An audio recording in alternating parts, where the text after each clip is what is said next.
What's up, college football fans? We are back with another episode of the College Football Round Table. I am joined tonight by Pop and the gunshots in the background because we like to do our shows outside because that's where football is played. So we live in the country in Texas, and this is what you get. So, with that being said, Pop, I know you always feel like you're just along for the ride. You don't have all of the knowledge and stats and everything that we have. But here you are sitting first place 3-1 atop of the college football playoff bracket for the college football round table. You have the best chance to have the best record out of everybody. How does that make you feel? Well, a little bit better about my misspent youth. All right then. And coming in at number 2, also 3-1 in the college football playoff standings, is duck and cover. I think somebody got a new toy for Christmas and decided tonight was the night to play with it. We got Todd from Todd Talks Sport, or Todd Talks College Football. How cool would that have been if you would have went Todd Talks Sports, and then we would have had Sam Talk Sports and Todd Talk Sports, and kind of would have been a cool little flip. Yeah, I should have just named it Todd Talks Football because outside of football, I watch golf, and that's it. So you have an interesting conspiracy that Georgia is at number 3 to guarantee the SEC gets into the semis. You want to talk about that one? Well, of course. I mean, seriously, when was the last time an SEC championship team won and didn't move up in the polls? Like, it's never happened before. So we had two teams in that game that one won, one lost, and neither one of them moved. So I think obviously it was a conspiracy because they had to get an SEC team to the semifinal. Because you imagine right now if they would have put Georgia at 2 and Ohio State at 3, then it would have been Ohio State and Ole Miss and Miami and Georgia. What if both Ohio State and Miami win those games and then no SEC team? Now, barring that Indiana still has to play an SEC team, but we'll see what comes of that. But yes, I think it was absolutely a conspiracy because it's never happened in the sport where an SEC team won the championship and didn't move up. Yeah. When a team in front of them lost. We'll put it that way. I got more SEC conspiracies coming up here in a few minutes that we'll jump into. And next on the gun range, Mr. Dominic Cressetto. Dom, welcome to the gun range. Thank you. Your conference, along with the American, has had a team in the playoffs. You want to give a shout out to JMU and their successful season, although ended short? Yeah, definitely ended a little shorter than they had hoped, but full shout out to JMU Dukes. Keepsake here that they'll always remember and will have for conference affiliation. So proudly supporting that and sporting that. Hopefully up behind me at some point here soon. But yeah, 12-2 on the year. I think they did an admirable job in the second half. They did not, obviously play all that tremendously in the first half, specifically defensively. I think we saw what Bob Chesney brings to what will become the UCLA offense, though. He's going to be a great signal caller. You can see the size and talent difference obviously was there in that Oregon game, especially in that first half. But even so, he was getting that ball moved downfield, and unfortunately they got into the red zone a number of times and couldn't put it into the end zone to keep that game a little bit respectable in that first half because, they did win that second half. Yeah, Oregon called off the Dogs slightly, but not as much as some people that didn't watch the rest of that game would have you believe.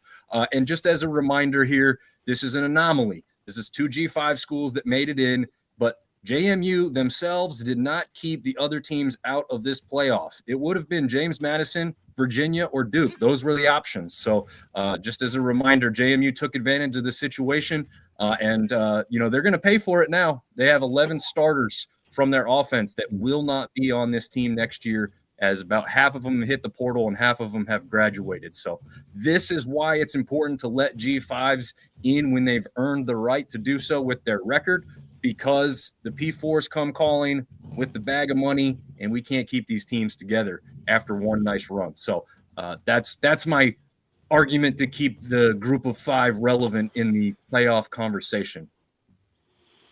Yeah, and it's important to note there's a account out there, and I saw it in passing. Actually, another content creator had brought it up. It's something to do with JMU, how they were trolling Oregon during the entire week leading up to their bowl game, saying how Oregon is JMU is 9-0 against Sun Belt Conference teams, and Oregon hasn't won a Sun Belt Conference game.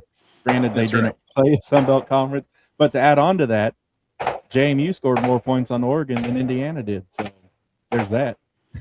Yeah, exactly. Yeah, there's a couple things you could point to. They're all kind of,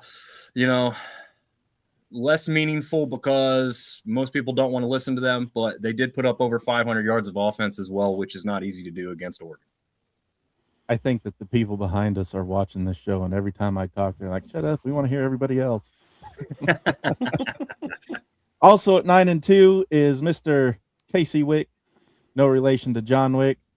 Casey, how about that SEC bowl schedule? Oh yeah, they're looking so good. I mean, like currently Tennessee's only down by 20. We're down 3 by the old fight in Illinois. And then I was kind of shocked that Missouri lost to Virginia, to be honest with you. I mean, I thought for the most part with Hardy and everything it was pretty good running back for Missouri this year. Like they do pretty well in bowl season, but the SEC is not looking good when they're going up against the power conferences. So it's been a trend the last couple of years that when the SEC plays in bowl games against competition that is on their level, they do not usually do well. Aside from the playoff teams, a lot of times people point to, we're so many sit outs and people sitting out for the draft or transferring. Well, you can't claim that you're the best from top to bottom and then say, oh, it's because people sit out that we lose. Yep. So, and from deep in an undisclosed location at the foothills of Bogus Basin, Nick Wade from Bronco Nation Updates. Nick, you just had a great charity event for some less fortunate children in the Treasure Valley. Why don't you give us a little talk about Bronco Christmas on the Blue? Yeah, everyone, Merry Christmas, Happy New Year. Hoping everyone's having a great holiday season so far. We do it every year. We adopt as many kids as are available from the local rescue center, and this year we adopted about 17 kids. We partnered with Boise State, and we threw on a Bronco Christmas over at the iconic Blue here in Boise, Idaho. Very, very blessed to watch the joy on their faces, and it's it keeps me grounded and makes sure that it reminds me of what the season's all about, giving. And I don't need any introduction. I'm Sam. I'm your host. I'm the leader of this circus, and really blessed to have brought everybody together, and even the ones that have contributed but aren't here tonight. TJ Corman and Jacob Blaymeyer, the Bronco Believer. Really good to have all the people on that we've had on this year, and look forward to next year and maybe even growing the round table. But what I want to talk about right now is what are we doing with these playoff bowl locations? You have Miami and Ohio State playing in the Cotton Bowl, traveling 2,300 miles, whenever the Sugar Bowl would give them almost 1,000 miles closer for combined mileage for each team. And then you have Oregon and Texas Tech playing down in Florida whenever the Rose Bowl is right there. I mean, you got them going 4,933 miles combined away from home, with Oregon traveling 1,619 miles farther than Texas Tech. And then you put them in the Rose Bowl, and that travel time comes down to 1,955 miles. Then you have Alabama and Indiana, again, both schools traveling over 2,000 miles to get to their bowl, really alienating their fan base. And then you have the darlings of the SEC, and here comes my SEC hatred once again.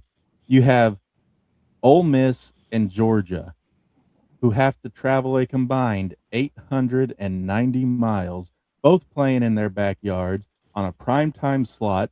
You would think that one of these guys was the number one seed in the country right now, but no, you got the 3 seed and the 11 seed. No, 6 seed.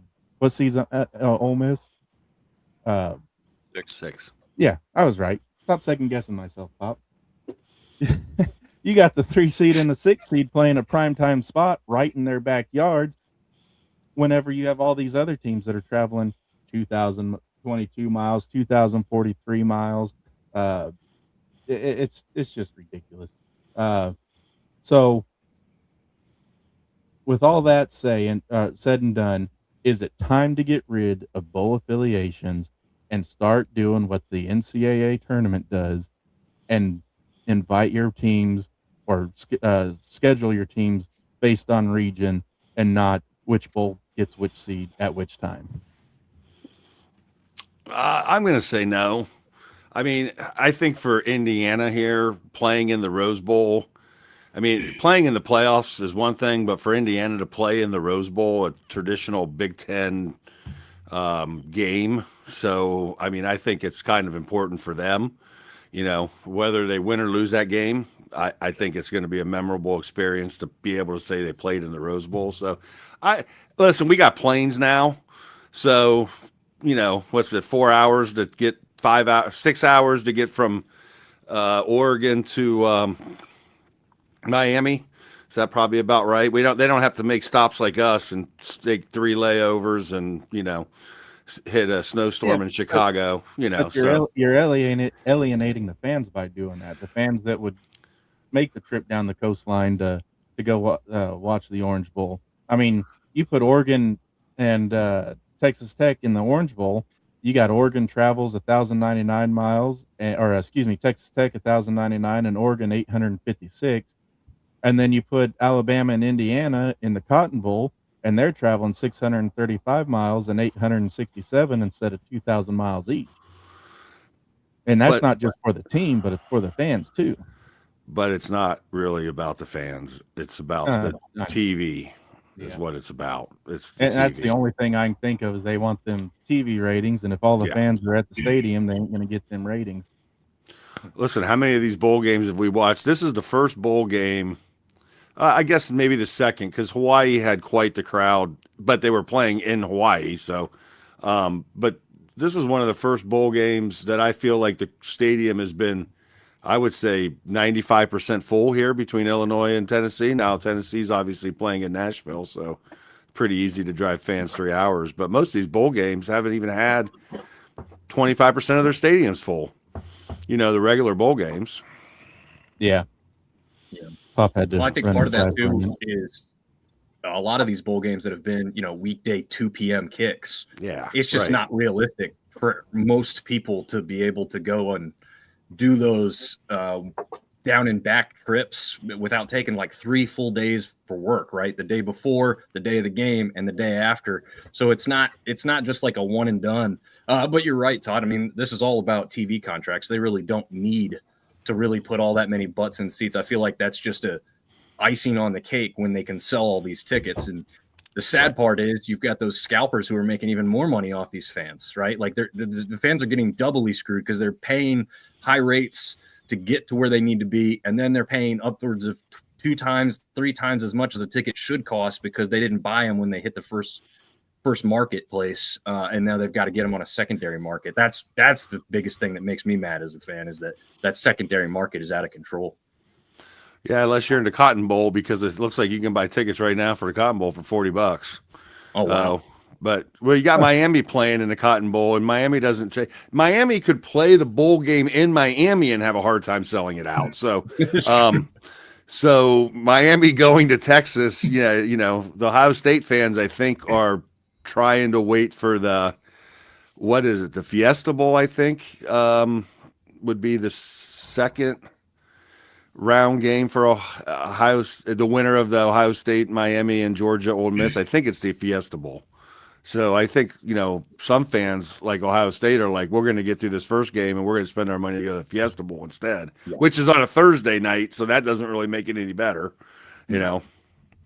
Yeah, it's Sam, kind of if you want it regional, you're gonna have to have Boise State make the playoff so that they'll go to the Fiesta Bowl, because that's honestly made for Boise State. I was hoping that we'd go to the Sugar Bowl last year, but we always get the Fiesta Bowl. So right now, I think what you're seeing is the Fiesta Bowl is in the semifinal game, so that kind of cuts out the West Coast kind of availability there. But yeah, if you want a more regional, Boise State needs to be in the playoff.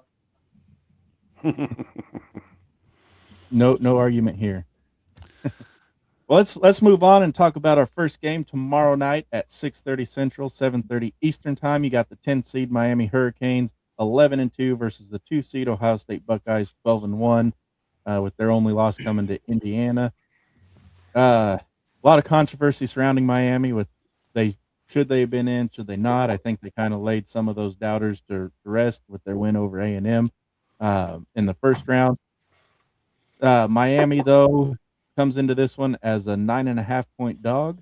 The spread still has them at 9.5, with the over/under at 43.5, and it is at it opened at 43.5. It's 40.5 now. So, with ESPN giving Ohio State the edge 70.5% of the time, this one's going to be all about the trenches. Todd, since this is your team, you think Ohio State has a chance to win the trenches, or can Miami get some pressure on Sayin and force him to throw a few more interceptions than the 6 he already has? Well, I think that they obviously can get pressure. They've shown it against teams all year, so I'm not going to say that they're not going to get pressure. Ohio State has, in some ways, luckily, I hate to say this, but I think it's the right guard has been one of the trouble spots, and we've been rotating positions there. And the kid that played against Indiana for half the game, sorry, I'm watching this. Tennessee just ran a kickoff back for a touchdown to take the lead in this game. Anyways, I think that this change of right guard and putting this kid in is going to be a challenge for him, because both of the guys that have been playing this position have kind of been, neither one of them has been great. So we'll see how they match up against especially Reuben Bain. So I think this is going to be a dogfight in the trenches on both sides. I think Miami's going to have, they're going to be seeing since potentially the second game of the season, the best defensive line that they've played all year in Ohio State. So I think both teams are going to be able to pressure each other, and it'll be who can actually make the plays when the pressure's on. And I mean, we have a smaller sample size of Julian Sayin than we do of Carson Beck. But if you're asking me, I'm going to put my money on Carson Beck to make the mistake more than Julian Sayin based on what we've seen. But again, we've seen about 4 years of Carson Beck. So we know what he can do, and we know he can turn the ball over when pressured. Yeah. In Miami's path to the Cotton Bowl, like we said, the controversy surrounding them getting in over Notre Dame still stings a little, I'm sure, Casey. But with the win over A&M, does that kind of lessen the sting a little? I mean, not really. I mean, like, both those games were close. It was a combined score of 4 points. So, I mean, the Miami-Ohio State game is really going to be the gauge that tells you, where they stack up, if they should have been in or shouldn't have been in. But, I mean, it's like Todd just alluded to. If you get pressure on Marcel Reed from Texas A&M, he makes mistakes. If you put pressure on Carson Beck, he makes mistakes. I mean, Julian Sayin, for being as young as he is actually shown pretty good maturity and pocket presence for Ohio State this year. Now, they're actually going to play a team that has a pass rush, which we saw in the Ohio State-Indiana game, what happens when you can actually get pressure in there. So it will be a dogfight in the trenches. But yeah, but even though they did pressure Julian Sayin in that game, but he still had a really decent game. I think he was, I don't remember the exact numbers off the top of my head, but I think he was 21 of 27 for 265, roughly something in that range. So I mean, they did pressure him, and they On did. short throws.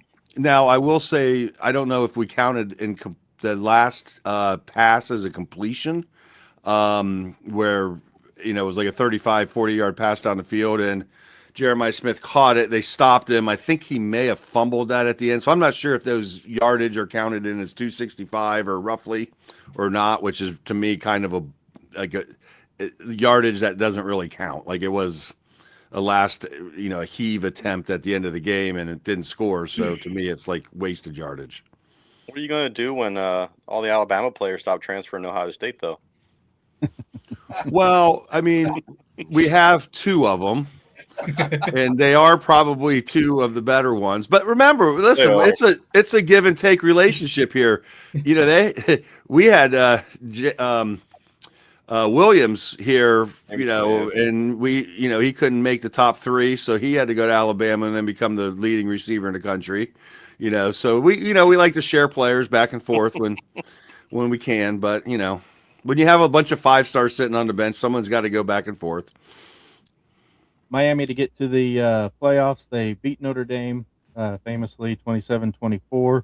Then they beat curb stomp South Florida, who was riding a high after beating Boise State and Florida to start the season.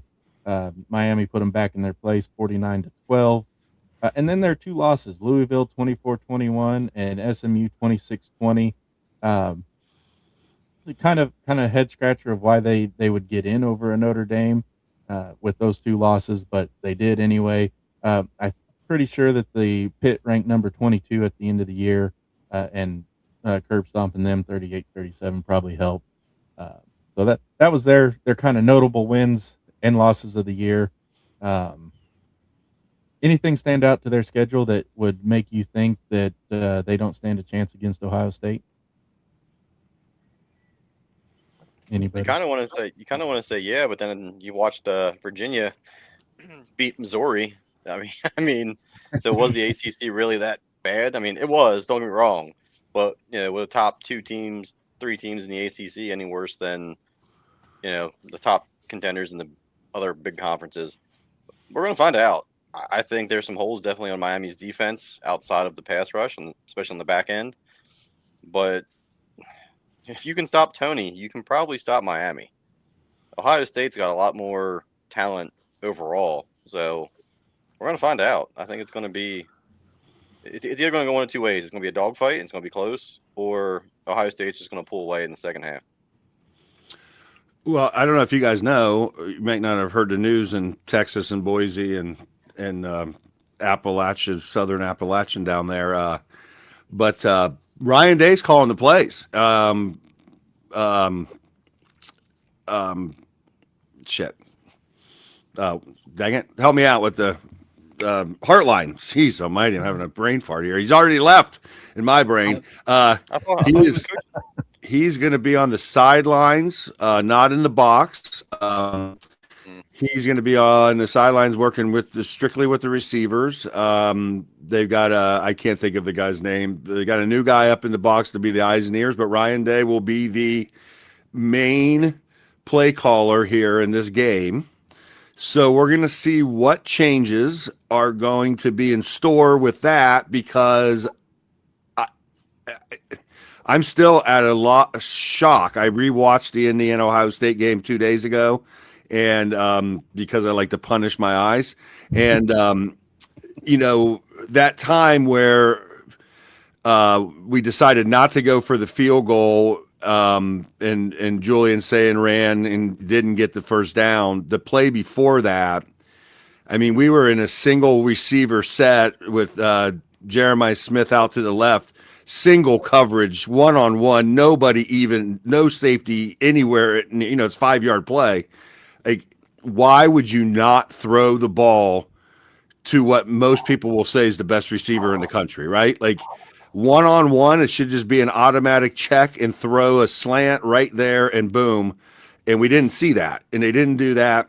And we didn't see that in the second set of downs either. So I think overall it's going to be real interesting to see what happens with Ryan Day making the play calls versus what we saw with Brian Hartline. So interesting lead into the game.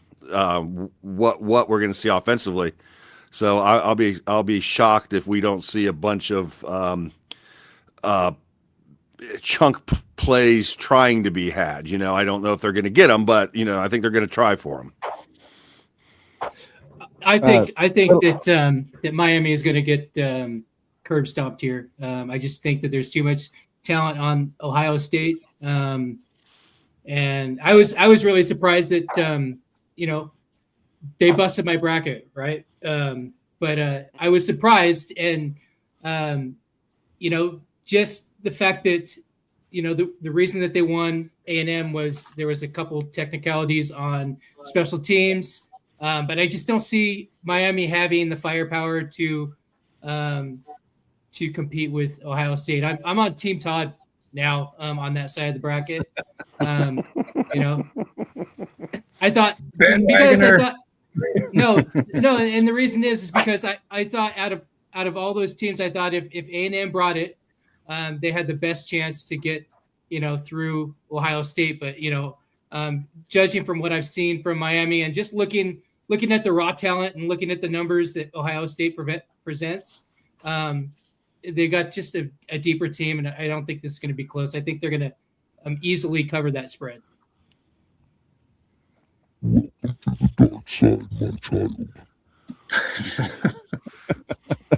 I got a new toy for Christmas. I'm playing. Did you say welcome to the dark side, my child? Little off topic, but I think we can all agree that the Pop-Tart Bowl was amazing. It's probably going to be the premier bowl from now until it's going to be the bowl that everybody wants to get into if they're not in the playoffs, because the storyline behind the Pop-Tart Bowl is just fantastic every year. Oh man. Yeah, Like they've done a great job to make it more than just a game, right? Like the Mayo Bowls tried to do it, that they never really quite got to that level. Pop-Tarts Bowl has just taken it as far as you can take something like that, and they've done a phenomenal job. Well, half the people, I mean, a lot of people don't like mayo, but I don't know anybody that doesn't like a Pop-Tart once in a while, you know what I mean? Especially little mini Pop-Tarts dumped on top of the coaches, and Yeah. How about they've by far got one of the best trophies too. I mean, are you kidding me? A toaster that you can toast the Pop-Tarts in? Yeah. That's the best, man. How about what's the BYU coach's name? Did you see him eat that Pop-Tart in a second? Yeah. I mean, he was like, oh man. Yeah. All right. The history of these two teams. Actually, no, we need to talk about Ohio State first. Their notable wins, obviously season opening win against Texas, 14-7. They got a win against Illinois, 34-16, when Illinois is ranked 17. They blanked Wisconsin, which hasn't been hard to do this year, 34-0. And a lot of people thought that the Penn State-Ohio State would be a top 5 matchup starting this season. Boy, were we wrong. But they did walk away with that one. They put UCLA back in their place when UCLA was trying to make a run, and then, of course, beating Michigan and then losing to Indiana the following week. Todd, Dominic, let's go Dominic. We've been to Todd. Dominic, anything stand out on their schedule that makes you think that Miami's got a chance in this one? Well, I think the long layoff, right, is one of the things that we've seen in the past. We saw a little bit in some of these bowls. I mean, the game with Coastal Carolina and La Tech earlier today was absolutely horrid on both sides of the ball because both teams had been off for a whole month. Now, neither of these teams is quite that long, although Ohio State has been sitting idly by a little bit longer here. So I think what we'll see, if history kind of predicates what will happen at the beginning of the game, is that Miami may start kind of hot in this game. Not saying scoreboard wise, but moving the ball a little bit more efficiently, firing on all cylinders a little bit more effectively. But I'm still with Nick. I'm with Todd. In the long run, this game, as Ohio State gets warmed up, as they get back to game speed, as they hit people in the mouth, the talent will overcome. And there is far too much talent on this Ohio State roster than to sit there and have this back and forth, bad special teams kicking, thing that we had with Texas A&M. And Miami this past round. I actually thought it was a really entertaining game from just like a true football aspect. Obviously, the scoreboard was notwithstanding there. But as a tried and true like trench warfare game, it was great. Very entertaining to watch. The kicking game was atrocious, mostly due to the wind. I don't think either kicker is as bad as they may have looked in that game. But yeah, I just think Ohio State's just going to be there in the end, and Miami will not be able to keep up with the scoring once that second half really gets going. The last time these two teams met was in the 2011-2012 season on the September 17th, and Miami won in Miami 24-6. Miami won the very first meeting in 1999 and the Kickoff Classic 23-12, and then Ohio State has won obviously the national championship in the 2002-03 season 31-24, and then September 11, 2010, they won 36-24. So this is the rubber match. Whoever wins this one's going to take the lead in the series. We have the lead because we have the national championship that they don't. So it's a good point. It's a good point. It's valid. And I don't care what Mike Orvin says about that late flag. There was that game should have never went in overtime. If there was replay, it would have never went in overtime. So Michael Irving, shut your mouth if you're listening. If Michael Todd's Irving's got the belt listening to this- out now, ladies and gentlemen. All right. Back at cocaine, and Michael will be there. Terrible call here in the Illinois-Tennessee first down game. I don't know if you see it. Yeah, that was a first down for sure. I don't know what they were doing. Probably Big Ten SEC refs in this game, probably. That's another thing I'd like to see happen. I'd like to see the conferences lose control of their officials and put them all under the NCAA umbrella. They have enough money to do it. Well, I tell you, I wonder who is officiating that game tomorrow in the Cotton Bowl. Is that an SEC crew or a Big 12 crew? I'm real interested to find out. I don't know. To look that up. Because if it's an SEC crew, I'm always nervous when an SEC crew does an Ohio State game. Normally I guess they don't put it on ESPN anymore. I hadn't seen it, who the crew was, but it's either going to be, I would think more than likely an SEC or a Big 12. They don't generally go down to group of 5 school conferences unless they have, a group of 5 school in there and no one else to do it. So it'll be interesting to see. It's going to be the ACC's crew led by Jerry. That's last year's. If you look at the teams. Oh yeah, it is. Just kidding. No, I was just say that New would be Year's Eve 2025 between Ohio State and Miami. The ACC crew will be led by referee Jerry Magalanes. So Miami gets their own conference officials. How does that work in the playoff? Line judge Jeremiah Harris. I mean, how does the ACC get their own officials in a playoff game? That doesn't even seem right. Right? Huh. Well, I guess if something crazy happens, we'll know what I'll be complaining about next week. There'll be a ton of penalty flags. Did he catch that? No. It never touched the ground. Yeah, it did. If Ohio State breathes wrong, it's going to be a flag. That ref's going to go over, put a blade of grass on the football and say, nope, touch the blade of grass. All right. Let's see. Casey, you want to give Miami's keys to winning this one? I'm putting you on the spot. You're going to have to get Malachi Tony involved in a multitude of ways. Probably going to have to run some jet sweeps. The other thing I will say is, and Todd might be able to help me on this one, is who Ohio State has that can match up with Tony. He's too shifty, I think, for Downs to keep up with him if they use him in motion. And then on defense, they're going to have to pressure Sayan and hope their corners can, handle Cardinal Tate and Jeremiah Smith. I mean, they both will be playing on Sundays. There's no question there. Yeah, Miami's gonna have to run the ball. They're gonna have to keep time of possession more on their side and be smart with the ball, which may or may not happen. I mean, depends which Beck shows up. So I would say that's their keys. Keep it closed. Don't be aggressive on defense, but not so aggressive you leave your corners on an island with those two receivers. You're going to have to mix your blitzes and bring pressure from where they're not expecting it. And then offensively, Tony's your game plan. Run the ball. Use him for misdirection, and kind of you're probably going to have to dink and dunk the ball just to get down the field with that Ohio State defense. But that's what I would do. I would keep them off balance. Dink and dunk till they let their guard down and hit them over the top. Well, to Casey's point, there is so we got Espinoza, who has had a pretty decent year this year. Last year, he was hampered with pass interference calls all year. This year, he hadn't really had any, but he did have, I think, 2 maybe against Indiana, or 1 against Michigan and 1 against Indiana. But then you got Matthews.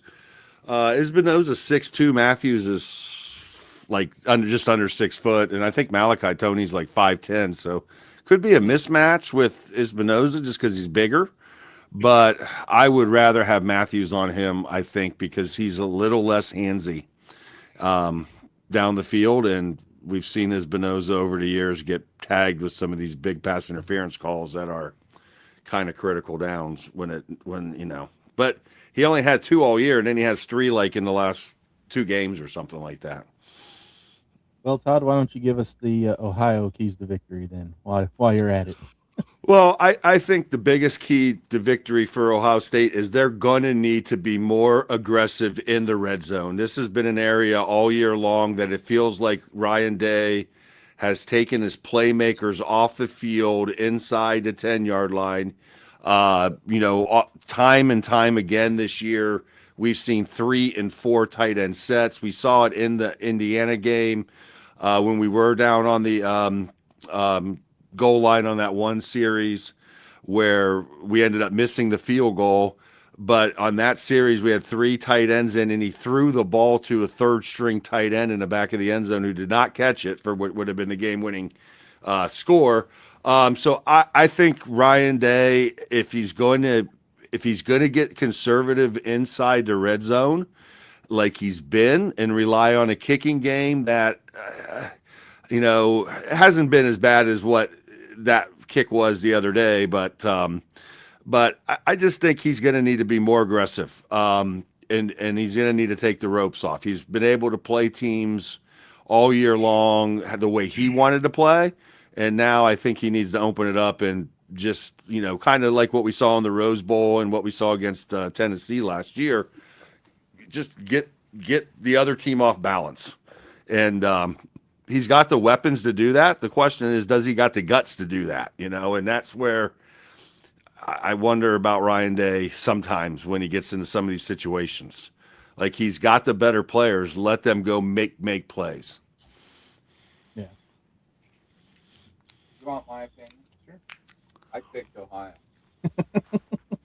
However, I remember when everybody in the country picked OU.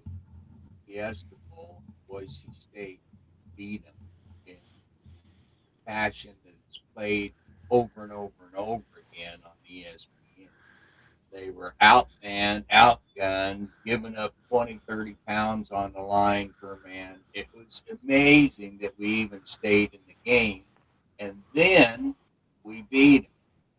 On any given game, lightning can strike. I think lightning struck for Miami to win the game to get to where they're at now. I think all of the arguments about do they belong in the game or do they not comes back to whether or not we going to decide this on the field, or are we going to have the committee decide it, or just what are we going to do?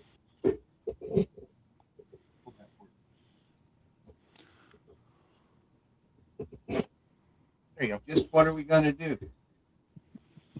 And so the Miami's got a chance. They've got a chance. They can come in there. Even though I picked Ohio, I'm not going to kick back on my laurels and say, well, Ohio's got the bench, and it's going to come down on whether Day makes calls or not, or what can happen. Miami's got a chance. Well, All right. I mean, a lot of this. I mean, look, you can look at this game a lot like the 2002 game. Because Miami was the team that was coming in on the returning as the national champion, going for back-to-back. Ohio State had no chance to win that game going into it. And I'll say this, if Miami's going to win this game, they're going to need to win a game exactly like Ohio State won in that game, which was low scoring, because remember, that game ended at like 17-17. It ended up 31-24 because the two overtimes, but the end of the game, it was 17-17. And if Miami's going to win, I think that's the type of game they're going to win. And I actually agree with Pops wholeheartedly that's why we're playing these games, because somebody could pull an upset or play out of their minds, or who knows, an injury could occur, untimely turnover. Those are things that'll, be the difference in all four of these games, I think. All right, Nick, let's go to you. What's your score prediction for tomorrow night? I think they're going to cover by. Let's see, what is it? They have a 40. What's it? 40.5 overall. Yeah. I think Ohio State will win. 35-14. All right, Todd. Hey, I predicted really close to that. I predicted it was going to be 34-21 on my show the other day. So I'm going to stick with that. 34-21, 20-21 right in there.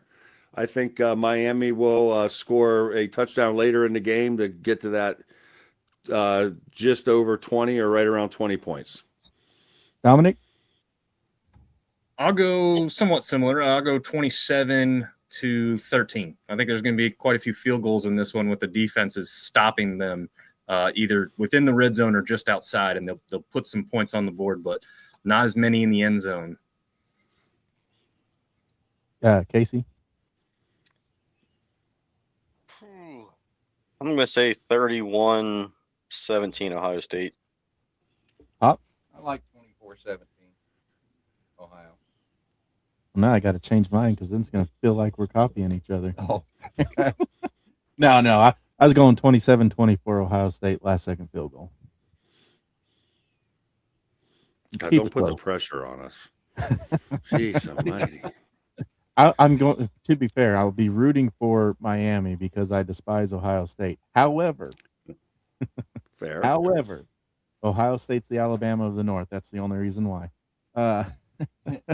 But Ryan Day has really made it hard for me to despise Ohio State with the class act he had after the Michigan game, where he didn't let the players plant the flag in the middle of the field. So I got to give it to him. He makes it really hard to dislike him. But I'm not there yet. Well, I don't want to go off subject because, we got time commitments and stuff. But I will say this. I've been watching Kyle Whittingham the last couple of days here, some of his press conferences, and I don't really know how the hell I'm going to hate this guy, like at Michigan. You know what I mean? Like, he's so damn nice. And, I followed his career, but I never really watched press conferences or anything like that, with him. I've read some stories and seen some like little, things, but when he's talking, man, he's just like that cool father-in-law you want to have, you know what I mean? It's going to be hard to hate that guy. So, but I'm going to have to learn to do it. You know what it'll take? One damn victory, and I'll hate his guts. So. Hey, quick shout out to Sam. When you saw him quit at Utah, you immediately text the group and was like, hey, do you think he quit to take the Michigan job? And I about responded immediately and be like, no chance. This guy's just done. He's just done with it. He doesn't like the new landscape college football. He's over it. And lo and behold, you were correct, man. So full credit to you, because you were the first and only person I saw say that was why he left. So there you go. That's because he come out of my loins. He's that smart. All right. I did see that oops, sorry, Sam. Yeah. Go ahead. I was going to say I saw like Whittingham apparently was at odds with the AD at Utah over NIL funding, so that was a big reason why he stepped down. Probably So that. it makes the Michigan hire a little bit more sense. It wasn't Whittingham being done with coaching; it was all about the money. Well, he did say that he was entering the transfer portal, but I don't know the whole story, the ins and outs, so I don't know. We interrupt your regularly scheduled program to bring you this important announcement from the Emergency Sports Broadcasting Network. Weak constitutions should seek shelter immediately. Pop is about to pop off.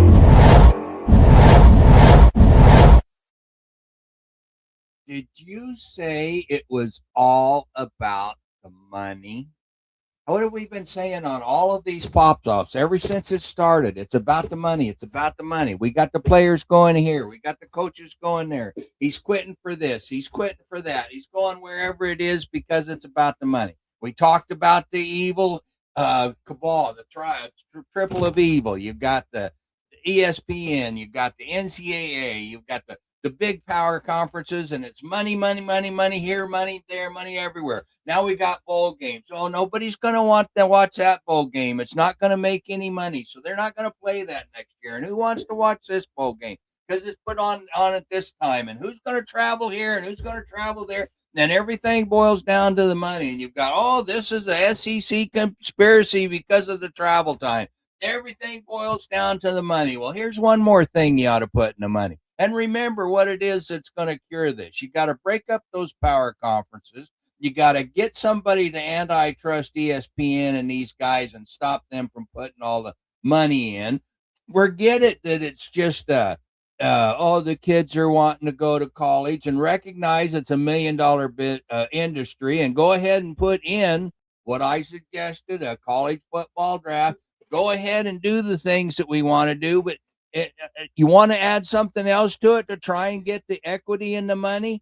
Why don't the bowl games, all the money earned off of every bowl game and every playoff goes into a pool and then gets dispersed amongst all of the colleges equally, so that nobody is getting any preferential benefit, so that nobody is going to be in this, well, we got to vote for this guy to get in there because that's where our money is. Like you say, they're up there to get an SEC team so it plays in the finals, and so they're rigging the way this whole thing is what's the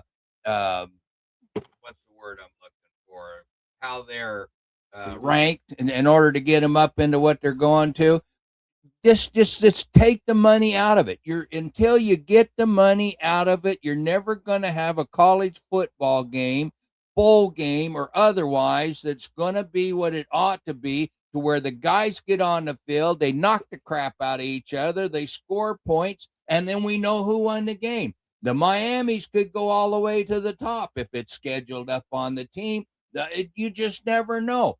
Boise State could have went all the way to the top. But you spread that money out to where all of these lower level schools have got a shot at being able to pay that big money for their big horses, and put it on the field and take it away from ESPN and take it out of the NCAA and the power conferences, getting everything. I mean, you listen to all the talking heads anywhere on TV, and they got this solution, that solution, and every solution just makes it harder for anything to happen outside of the power conferences. And I'm like sick of it. Get the money out, put it into a pool and spread it out amongst all of the colleges, and let everybody have some, whether they make the playoffs or not. That's all I got to say about that.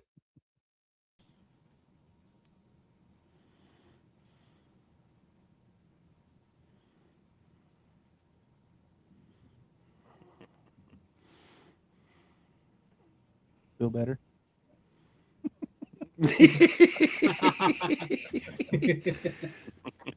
Just so we're all keeping score, Illinois has kicked a field goal to win the football game over the Tennessee Volunteers, 30-28. You mean the SEC lost another one? Another Down game. to 2-4. Sounds like all that money can't buy him at even the low bowl game.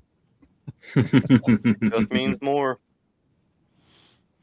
All right. So where were we? Well, I think we were about to move on to the next game. Yeah. All right. You got the number 5 Oregon Ducks 12-1 versus the number 4 Texas Tech Red Raiders 12-1, the only Big 12 team in the playoffs. This one's at 11 o'clock in the morning on ESPN, Central Time, noon Eastern Time. Ducks are a 1.5-point favorite. That's actually grown to 2.5. And if the over-under at 52.5 has shrunk to 51.5. And ESPN gives the edge to Texas Tech 51.6% of the time. With that said, Oregon had to go on and beat James Madison to get to where they're at. They've excuse me. They haven't had too terrible of a schedule. I mean, their best out of conference win was probably Oklahoma State or Oregon State. So take that as you will. They did beat USC 42-27 and Iowa 18-16, and then their only loss to Indiana 30-20. So a lot of people kind of want to see that rematch there too with Oregon and Indiana. I being one of those people, but I digress. Is there anything in that schedule that makes anybody think that Oregon is going to just run away with this one, having been there before, the heartbreak they faced last year, as a one and done, getting in there as a first round bye and then losing? Now they get to basically be the Ohio State, where they get that 12 seed moving forward. What do you think? Discuss. Read off Texas Tech's schedule. Right. Oh, we'll get to Texas Tech. This is we're just doing Oregon right now. We'll get Texas Tech. I mean, at least they played Indiana and USC, who were at least ranked. Texas Tech had BYU twice, which, I mean, if anybody watched the Pop-Tarts Bowl, while entertaining, they did not look very good until the end of the game. Oh, yeah, I think you could say that Oregon basically shut Penn State's season. You know, Oregon beat them twice. They beat them on the field, and then they let Penn State go to UCLA the next week and got beat again. So, you know, that was the downfall of Penn State right there. I think Penn State was, a top 3 team when they played them. So, yeah, I think there were 2. Yeah, 2. They were up. They were definitely up there. Look, I think Oregon has a couple things in their advantage right now. That they've, first off, they had the game a week and a half ago or whatever, so they did get, you know, and I heard that Dan Lanning actually ran a full scrimmage with before that game just to keep everybody fresh, I guess, you know, fresh into football. You know, with the duck and the motorcycle and the whole 9 yards out there with the band and everything. So I feel like Dan Lanning is not going to lose this game, come hell or high water. And I think that they're getting healthy at the right time. Their receiving core, although Dak Moore only had 1 catch for 5 yards in the last game, I think he's healthier and he's a difference maker. I mean, speaking of Malachi Toney as a superstar freshman, DeCarrion Moore is the same kind of player. So I think everything's kind of lining up for Oregon here. And I think the 2 tight ends are going to be very challenging for the Texas Tech defense to handle. Yeah. And then Texas Tech, you want to talk about their schedule? They did have the win against Utah, at Utah, 34-10. Their lone loss, that hiccup in the midseason against Arizona State, who, if that game was 2 or 3 games later, they probably missed the playoffs in favor of a Notre Dame, if that happened. Then you had the 2 wins against BYU, 29-7, and then 34-7.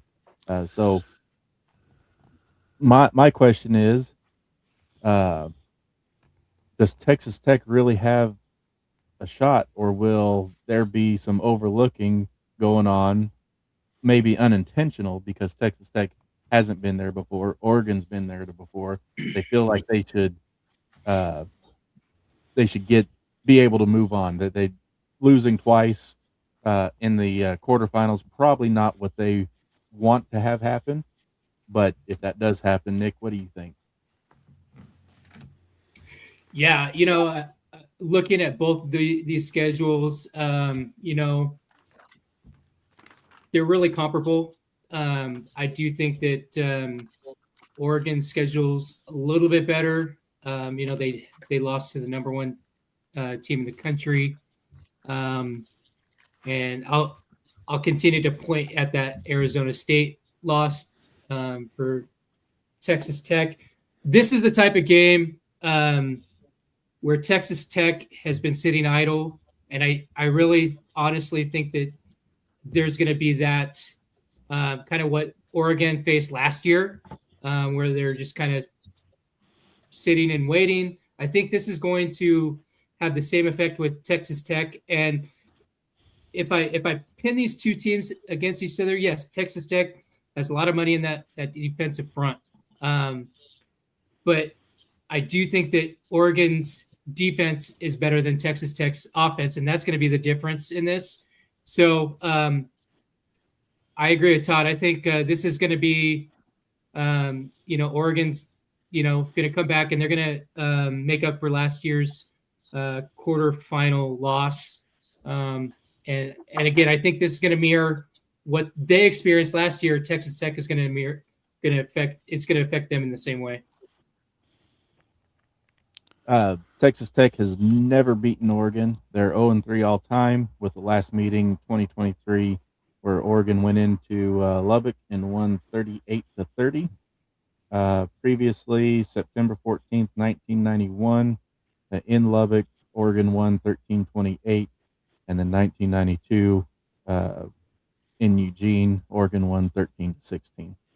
So is this the year Texas Tech gets the Oregon monkey off their back? What do you think, Casey? I don't think so. I mean, I think Texas Tech's front seven's probably as good as anybody in the country. But one thing Oregon has that Texas Tech doesn't have is probably speed on the perimeter. I mean, as Todd alluded to, like Oregon's got 4 and 5 star talent in the backfield and out, and Texas Tech's talented. I mean, their offense was good enough to win the Big 12 for as down as the Big 12 was this year. But I think Oregon's going to stretch them horizontally.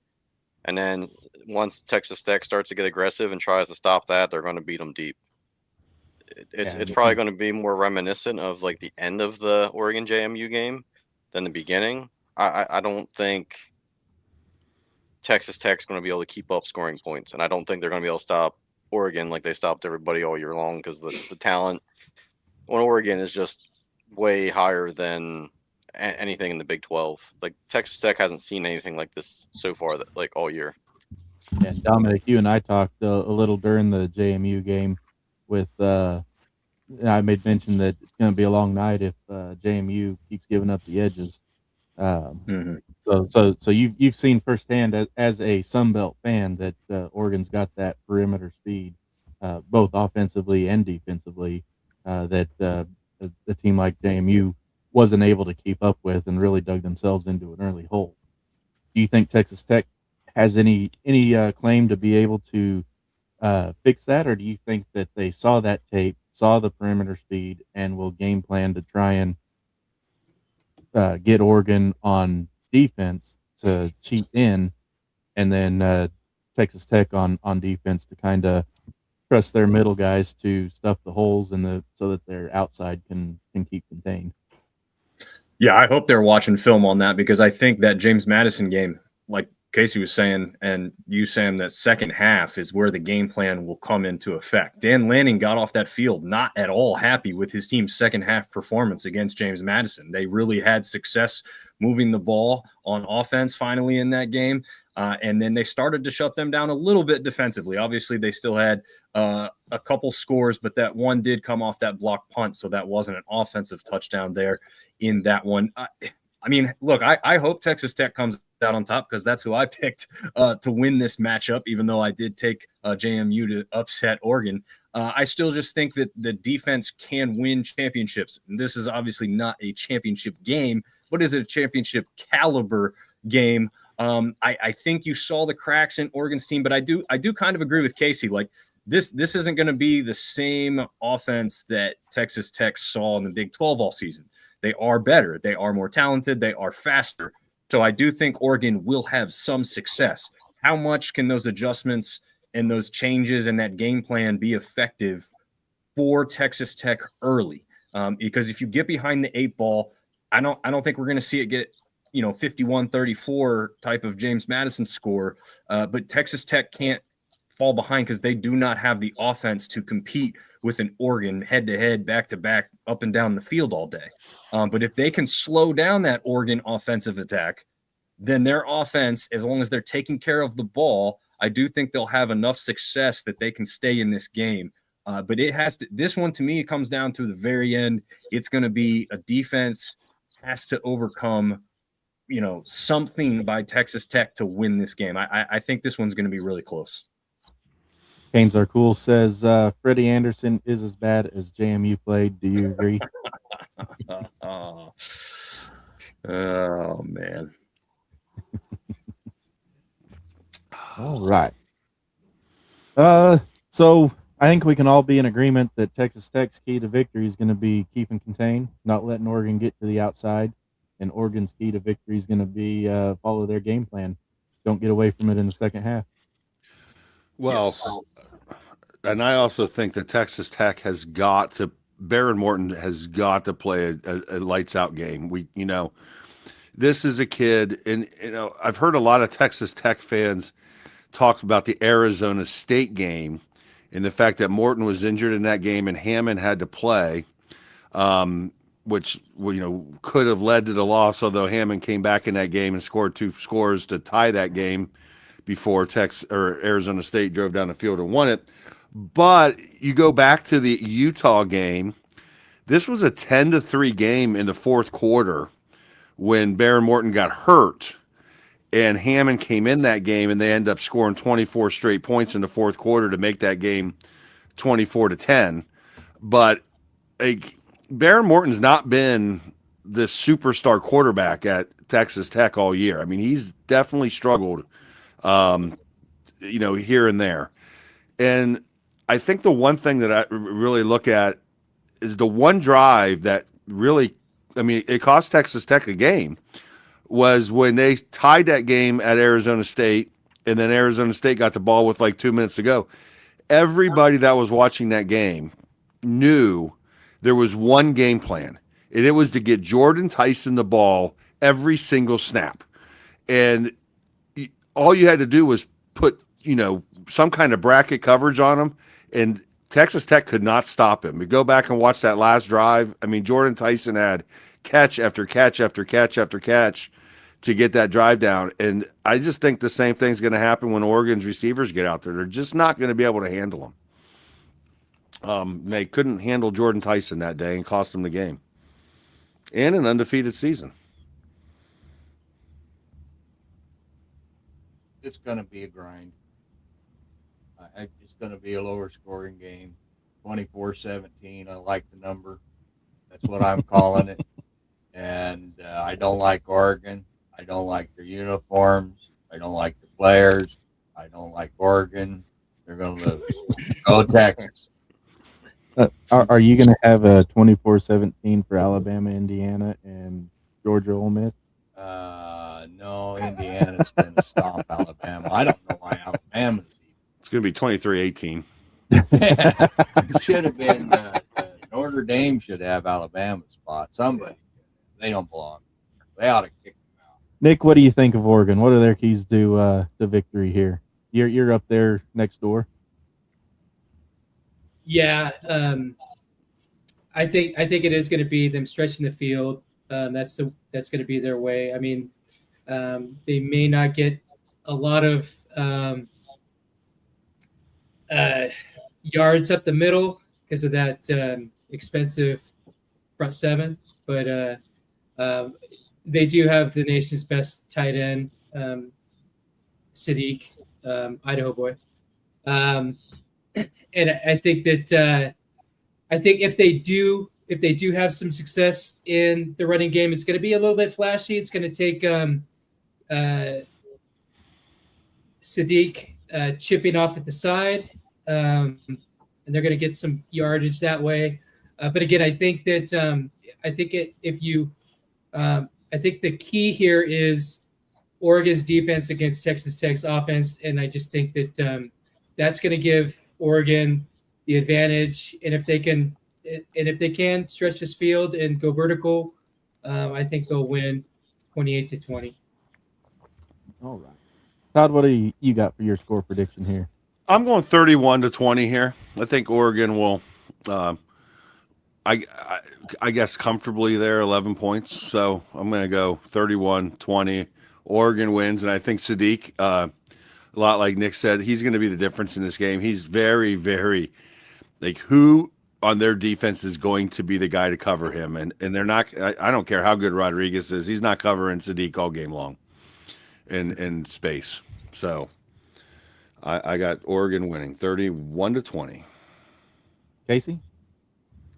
I'm actually going to go a little higher on the score because I think it's going to start off where Oregon gets out to such a lead that Texas Tech has to start throwing the ball. I'm actually going to go 42-28 Oregon. I honestly, if Lanning's smart, and he is on offense, you're going to do a lot of stretch plays, and then Texas Tech's defense plays a lot of aggression moving downhill. They don't really play in space as well as most teams would probably think with that that front seven talent. And as soon as they start to bite on that, I can see Dante Moore going over the top. And there's, if he places it, there ain't no way going to stop Oregon. There's nobody on the back end of Texas Tech that can run with those receivers. Dom? Well, I said I took Texas Tech, so I'm going to stick with them, but I do think it's going to be, like I said, close game. So I'm going to go real close, 28-27, Red Raiders. Well, Fun fact, I am a former Red Raider, but not Texas Tech. I think that every program, especially Power 4 program that has the money, is rooting for Oregon hard, because if the front seven shuts down Oregon with the amount of money spent on them, every other P4 program is going to have to spend that kind of money to keep their players, or they're going to try and transfer over to Texas Tech whenever they can. So it's going to come down to that, and I actually don't remember who I picked in this one, but I think I picked Oregon. Hold on, I got to look it up so I make sure I give you the right score. Oh, man. Wait, didn't Sam have Texas Tech winning the whole thing? No. No, but I did have him beating Oregon. That was Okay, I thought you did. Bronco Believer had him winning the whole thing. Okay. Yeah. But yeah, I did have Texas Tech beating Oregon, getting the monkey off their back. Both teams having to travel over 2,000 miles, playing in Miami. Texas Tech more acclimated to that kind of weather than what Oregon is, being up, coming down from cool, playing into warm to hot. I don't know what the temperature is going to be. I guess I could have looked that up before I started this. 64 degrees and sunny. Oh, maybe not. It might actually favor Oregon. Anyway, I'm still going Tech, and we're going to go 31-21. Going to be a lot lower scoring game than what the barn burner that some people probably think it's going to be. I don't even like to say the word touching the border of my state. He still has blunt trauma. Just to be blunt. All right. Well, we're going to take a quick 2-minute break right here, folks. Pop, you're going to be leaving us after this break. Do you want to give your predictions for Alabama and Indiana? I think it's going to be 41-10. Indiana. All right. And Ole Miss, Georgia.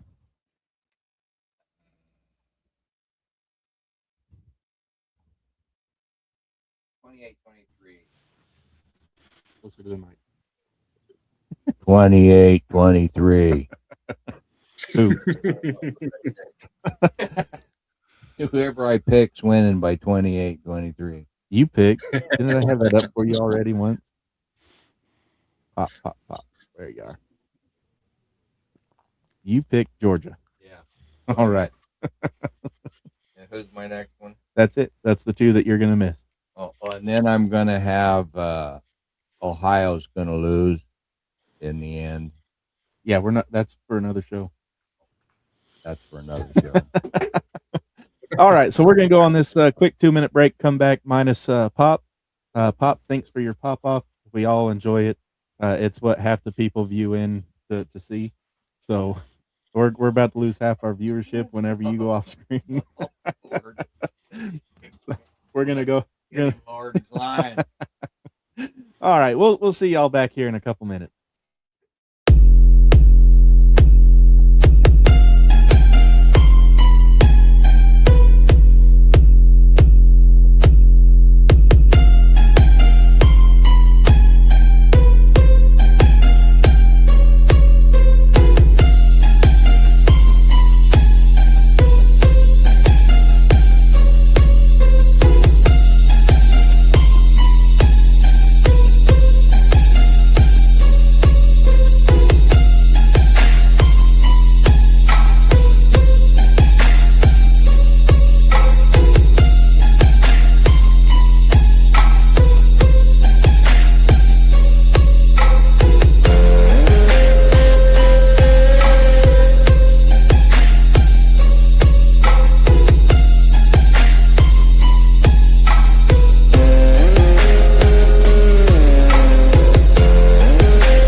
All right. Welcome back. Uh-oh.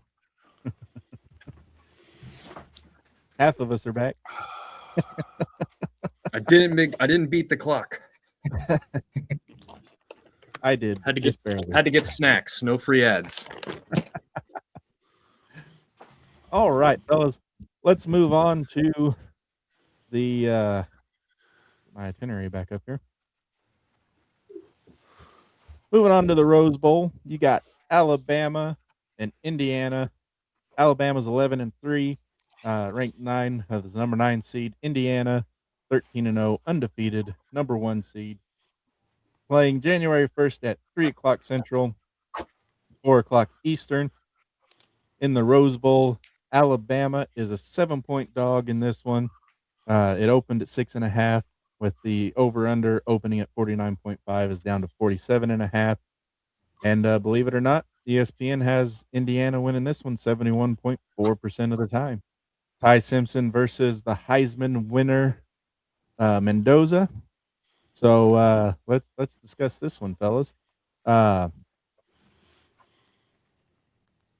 Whose quarterback is going to reign supreme? The 3,500-yard passer with 28 touchdowns and 5 interceptions, or the Heisman-winning 2,900-yard passer with 33 touchdowns and 6 interceptions?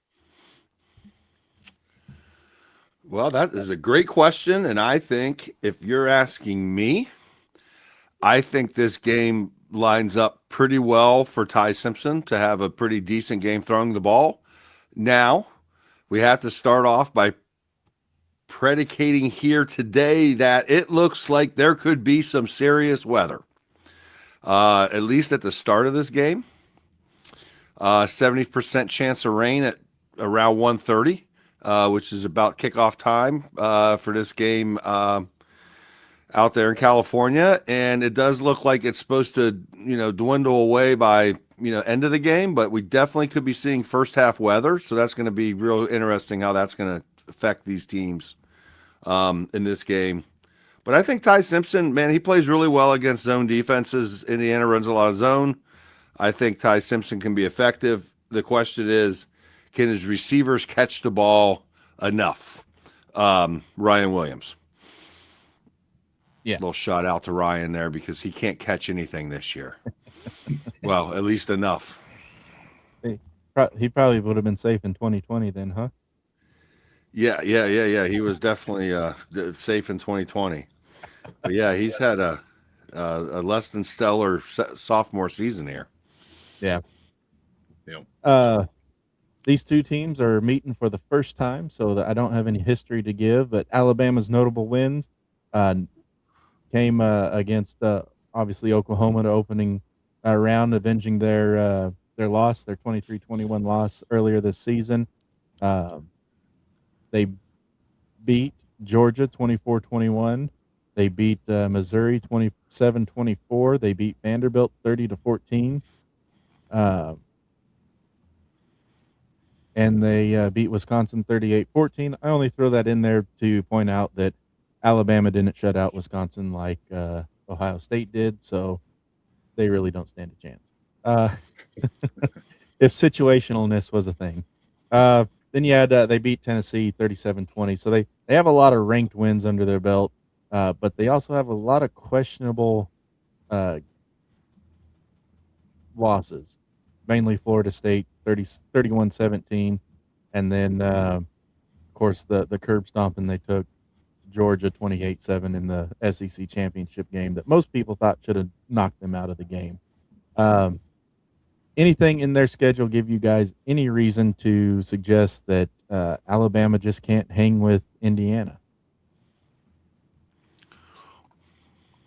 I don't see anything that Not says that they can't hang with them. All right. What is Alabama's glaring weak point that Indiana is going to be most likely to exploit? Well, the one thing you got to look at the stats is, John Mateer had 300 yards passing in that game against Alabama, which, since his injury before the Red River shootout rivalry, whatever, he hadn't thrown a 300-yard game in a while. So I'm a little concerned, on the backside for Alabama. Can Fernando kind of match that? I think if Fernando has a 300-yard game, I think Indiana's winning this game. Yeah. I think the way I stack up how Indiana's played all season is this is a championship caliber team, right? They've won the Big Ten championship. They look like they're on pace to at least get to the championship in this one. And I just don't see that same type of roster build from Alabama. I'm not saying they can't win the game, but I just don't expect them to win the game. This is a team that we talked about possibly not deserving to be in this field in the first place. And we think that, some people out there think that they may compete in this game. I'm surprised the spread is as small as it is. I would favor Indiana quite a bit more here in this game. Again, the only thing that gives me any pause about that is how long Indiana's been sitting while Alabama got essentially a tune-up game. And they probably got one of the better tune-up games, right? To go on the road to Oklahoma and get a victory isn't easy. But I just don't see Indiana losing this game in the end.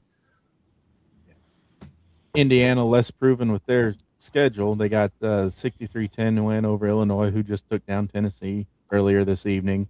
20-15 win over Iowa, the 30-20 win over Oregon, and then their Big Ten championship win over Ohio State. Then their questionable losses against the reeling Penn State team, close wins, I should say. They didn't have any losses. 27-24 to Penn State. They Old Dominion to start the season, 27-14. Dom, you could probably shed a little more light on that Old Dominion win. Is that a just first game jitters kind of deal, or is Old Dominion that good? A little bit of both. I mean, Signetti was at James Madison. Old Dominion had seen Signetti and what type of offense and defense he has run in the past. So, they came probably a little bit better armed than some of the other teams. You also had Colton Joseph, who is as good or better as a running quarterback than he is a thrower, who's in the transfer portal. Watch for him to get to a big name school here in the offseason. So I think it was mostly the star quarterback running all over the place and not something Indiana was necessarily built to defend. You're not going to have that with Ty Simpson at the quarterback position for Alabama. So it's just one of those kind of perfect storms that a team lesser than Indiana could have very well been on upset alert. Obviously, Indiana is a better team than most, so they took care of business in the end. But that offense for Old Dominion, which, now we got to remind everybody, they're the 10-win team. That's a pretty good team there in ODU in the end. But yeah, something that probably caught Indiana a little off guard to start the year. Yeah. You're going to have Alabama's running back, Jam Miller, against Indiana's linebackers, Aiden Fisher and Hardy. I'm not going to even try to pronounce the other guy's first name. I'm going to highlight. I'm going to try Roliha. Yeah. Someone can chastise me that in the comments. But run game versus linebacker core. Who's going to come out on top of this one?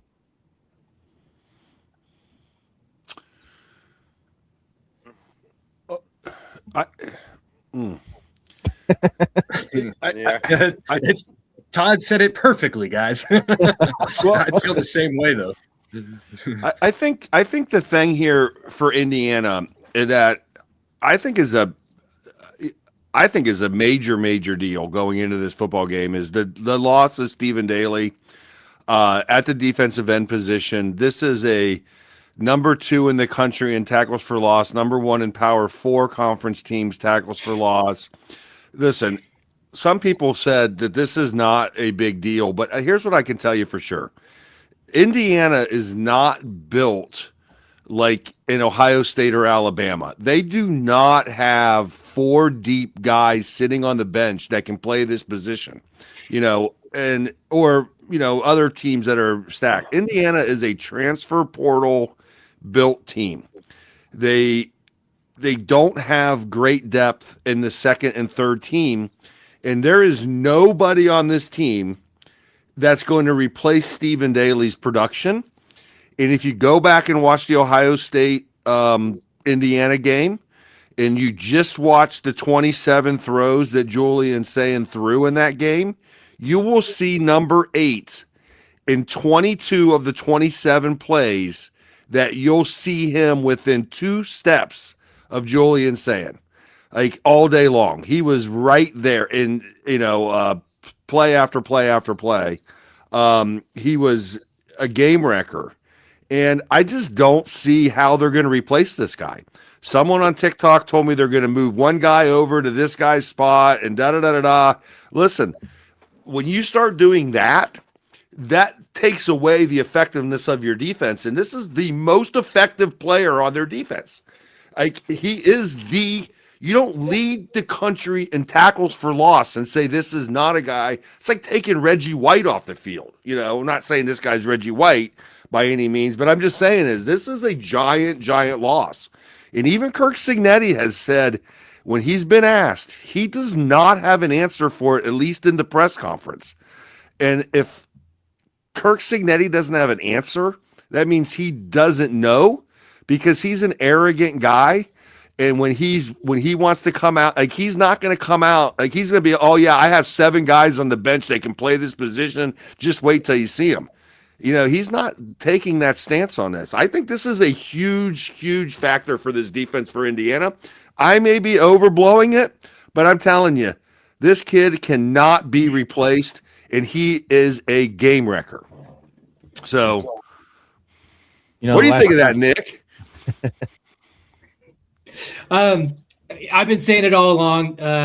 Signetti is just that type of coach who he could literally squeeze blood out of a turnip, and there's just something about his style and getting his players um, to go all in. He's done it in multiple stops now.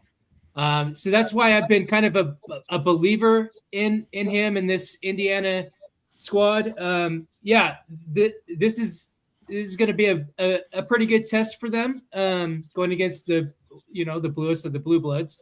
But I just think that he has that intangible to get the most out of his players, and they're really good, by the way. But I hear you on the injury, but I just think that there's something about what Signetti does with his group of guys that just gets them motivated. They are, 13-0, and it's hard to win in college football. And they've done it against, Oregon and Ohio State.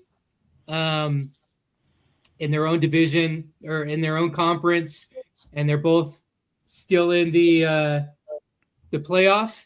And I believe after these quarters, they're still all three going to be in the playoffs. And I just think I like their chances against Alabama here. Alabama's last appearance in the Rose Bowl was Nick Saban's final game. They beat Michigan 27-20. Lost to Michigan 27-20. Yeah. And then Indiana's running back, Roman Hemby, is one of two FBS active players with 3,000 yards rushing and 1,000 yards receiving in his career. So that's going to be one to watch there. But Alabama's 2-0 against Heisman winning quarterbacks, beating Gino Torretta from Miami back in '92 Sugar Bowl, and then Kyler Murray with Oklahoma in the 2018 Orange Bowl. So some storylines to look there. Can Alabama keep it up, or is Indiana doomed? So score predictions. Let's go, Todd. Alabama, Indiana. Well, I'm going to probably go off based on what I've heard so far. I'm going to probably be the one to pick it opposite. I'm going Alabama here to pull an upset. 31-28. I did have Oklahoma beating Alabama, and I had Oklahoma upsetting Indiana in this spot. I do think I just am a firm believer in this game that the experience of being in Alabama and the lack of experience of being in Indiana in the Rose Bowl is going to be the difference, and I think Alabama's going to pull it out. 31-28. I don't know that I'm really rooting one way or the other. Like, I'm not a Big Ten homer. I'm like, Big Ten. I quite frankly, I like to see, teams beat the SEC. But in this particular one, I don't know that I can go Indiana here. I'm going to go Alabama. All right. Nick? Yeah, I think they do have a common foe in the schedule, and that's with Wisconsin. Alabama beat Wisconsin 38-14, where Indiana beat Wisconsin 31-7. I think that 7-point difference is going to play out in this case, and so I'm riding with Indiana, even though if they go all the way and win, I still lose to Pops. I'm going with Indiana in this game, 35-28.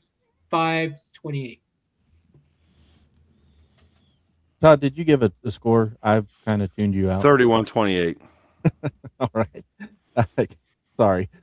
Yep. Casey. I think I'm going to go Indiana 27, Alabama 24. This isn't Nick Saban's Alabama team anymore. Like, on the lines, that's where the biggest difference to me is. DeBoer is running the same offense he had when he was at Washington, and apparently you can do it with players that are 3 and 4 stars versus 4 and 5 stars. Simpson's going to get his yards in, but their defense just. If Oklahoma hadn't self-imploded in that game, it would have been a much different.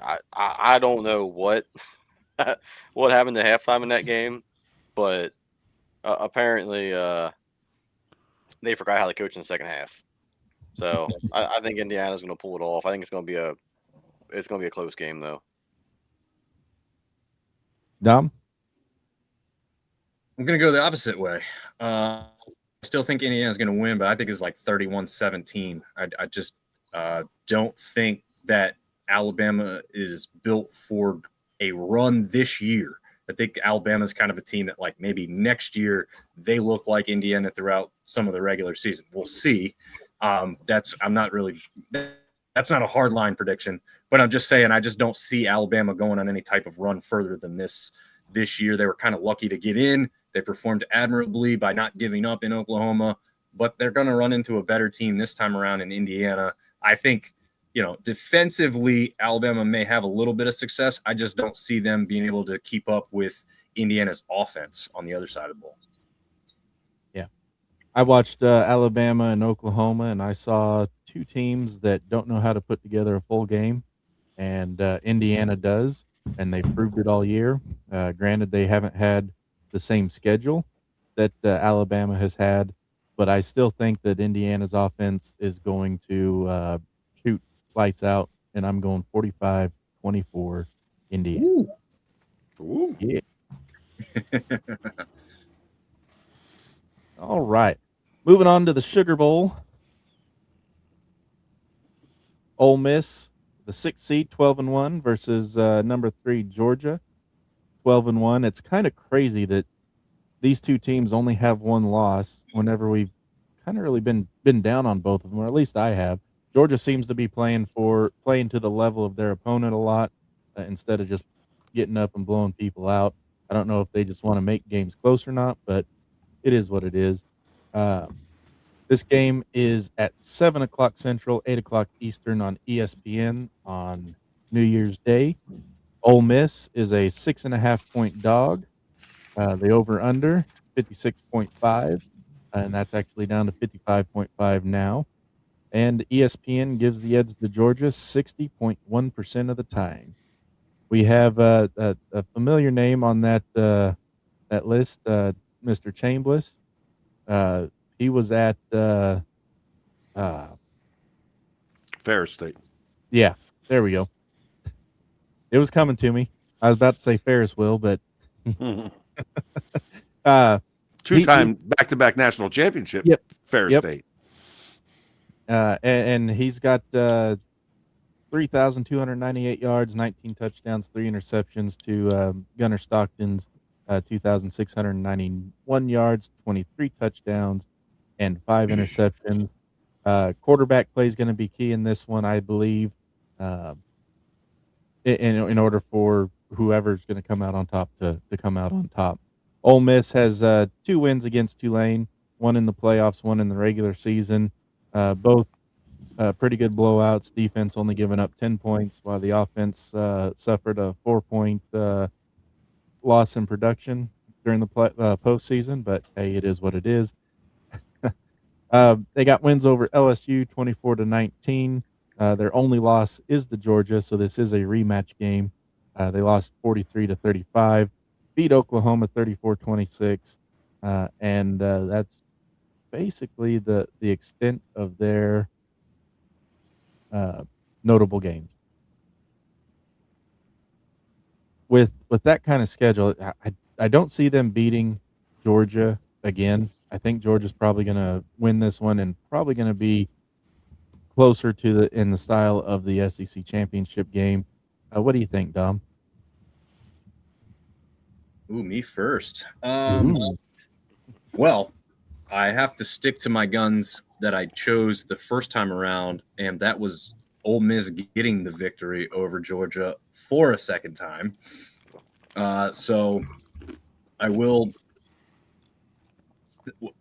Well, I guess Georgia beat Ole Miss the first time around. Yeah. So opposite.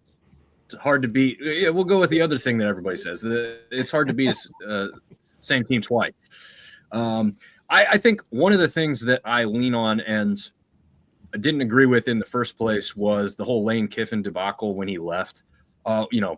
Should we hinder this team because Lane's not there anymore? And Lane is an offensive minded coach who has had a lot of success. But to me, when he left and how he left and everything that went on with that, it was more of a rallying point for this team than it was a detriment. I think some of these guys may play a little bit freer and better now that he's gone. I will be honest, though, I was not as impressed with Ole Miss in the game against Tulane as I thought I would be or had hoped to see, as a team that I picked to go farther, even though I would have been just fine with Tulane winning as a group of five guy. But I think that they can get this done against Georgia because, like you said, we've seen Georgia not play to like the UGA standard over the year, playing closer games than they should have. I mean, they, quite frankly, should have been beaten by Tennessee early in the year, which would have not put them in this great positioning in this college football playoff at this point in time had they lost that game. But I don't know. I got to stick with my guns. It's really the biggest reason that I'll stick with Ole Miss. I just think that they could rally around the fact that their coach has left and they're kind of better without him, if you will. Georgia's notable wins, number 15 Tennessee 44-41, who again lost to the Big Ten tonight.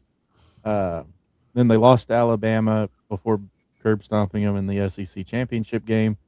They beat Ole Miss 43-35. So this is again a rematch game.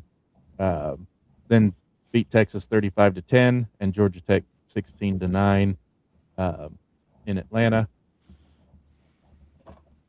Georgia's, I mean, they confuse me sometimes because you got Austin P. I always say PA, but it is what it is. 28-6. You'd think that they would have really, after coming off a 45-7 win to Marshall, you'd think they would have put up more points there, especially at home. It's weird how they play. I mean, you got 20-10 to Auburn, 35-14 to Kentucky. I mean, these are teams that they should be blown out. And then 24-20 to Florida. I mean, yeah, it's a rivalry game, but Florida was trash this year. Only 20 points against Mississippi State, who had Texas A&M 28 points on them. It's the games that they've won don't scream national championship. They scream, "Oh, we're going to go out there and we're going to win, no matter how ugly it is." And I said Texas A&M. I meant Texas. I caught myself, but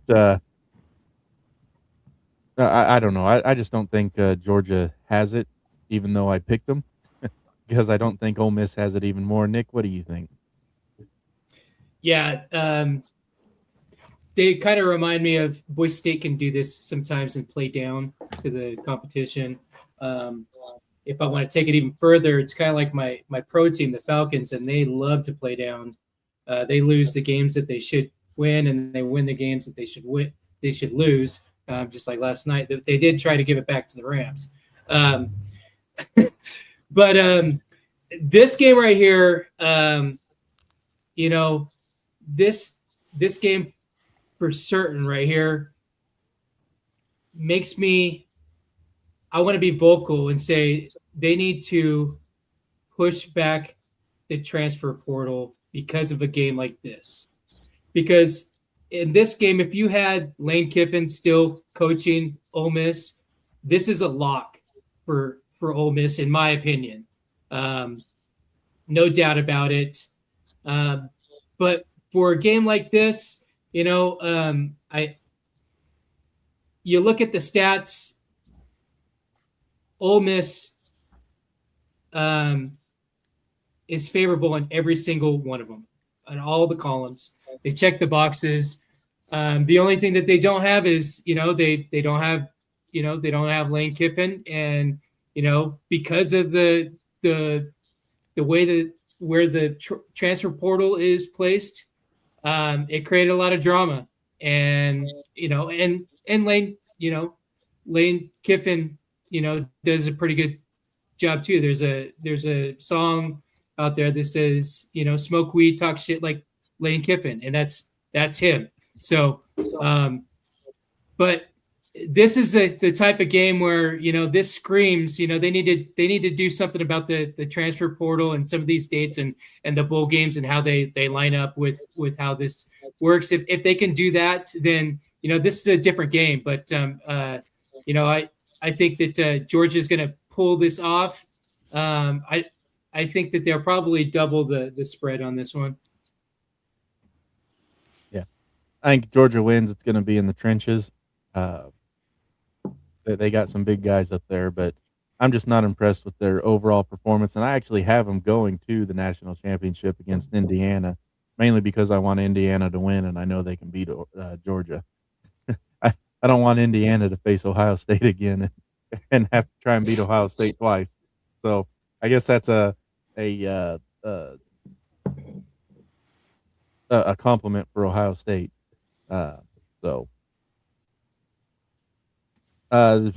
Casey, you have anything you want to add to this one?